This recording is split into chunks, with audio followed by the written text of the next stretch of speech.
बिस्मिल्लाहिर्रहमानिर्रहीम।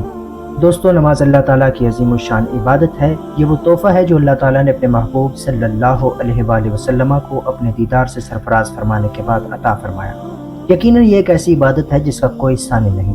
लेकिन क्या आप जानते हैं कि जहाँ नमाज के बेशुमार बातनी फ़वाइद हैं, वहीं इसके ज़ाहिरी और दुनियावी फ़वाइद भी बेशुमार हैं।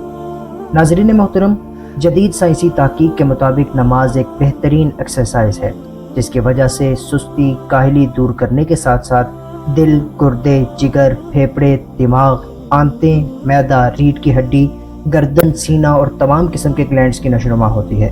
जब आदमी सारी रात सोया रहता है तो इसके जिस्म के आज़ा सुस्त हो जाते हैं। जिस्म में खून का दौरानिया भी काफ़ी हद तक सुस्त हो जाता है। अब जिस्म को ऐसी वर्जिश की ज़रूरत होती है जो जिस्म को दोबारा चुस्त यानी एक्टिव कर दे। लिहाजा फजर की नमाज इस काम के लिए बेहद मुफीद है। दिन का काफ़ी हिस्सा काम में मशगूल रहने के बाद नमाज ज़ोहर और असर की अदायगी से भी बेहद चुस्ती और बेशुमार बीमारियों से निजात मिलती है।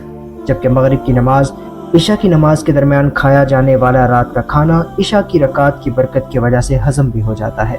नाज़रीन मोहतरम, पाकिस्तान के मशहूर फिजियोथेरापिस्ट डॉक्टर माजिद का कहना है कि उन्होंने आला डिग्री के हसूल के लिए यूरोप का सफ़र किया और वो इस बात से हैरान थे कि नमाज के तर्ज पर करवाई जाने वाली एक्सरसाइज से कितने ही अमराज का हल मुमकिन है, जिनमें दिमागी बीमारियां, आसाबी अमराज, नफ्सियाती अमराज, बेचैनी, दिल के अमराज, जोड़ों के अमराज, मैदे और अल्सर की शिकायत, शुगर, आंखों और गले की बीमारियां सहरे फहरिस्त हैं, जिनका इलाज नमाज में की जाने वाली एक्टिविटीज से मुमकिन और यकीनी है।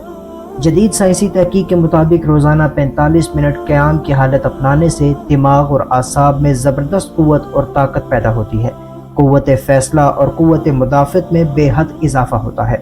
जबकि रुकू करने के मुतालिक सर्जन्स का कहना है कि रुकू करने से कमर के दर्द के मरीज़ या ऐसे मरीज़ जिनके हराम मगज़ में वरम हो जाता है बहुत जल्द सेहतयाब हो जाते हैं। इसके अलावा दिमाग और निगाह की कारकर्दगी में भी इजाफा होता है।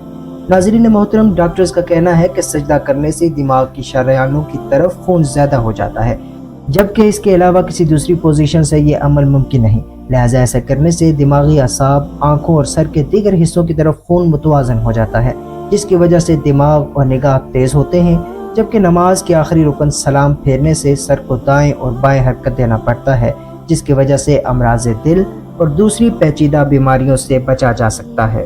दोस्तों, यकीनन इस्लाम वो प्यारा दीन है जो न सिर्फ हमारी रूहानी ज़िंदगी को बेहतर बनाता है, जबकि इसके साथ साथ जिस्म सेहत के लिए कारआमद साबित होता है। अल्लाह ताला से दुआ है कि वो हमें अहकामात इस्लामिया पर हर आन अमल पैरा होने वाला बनाए।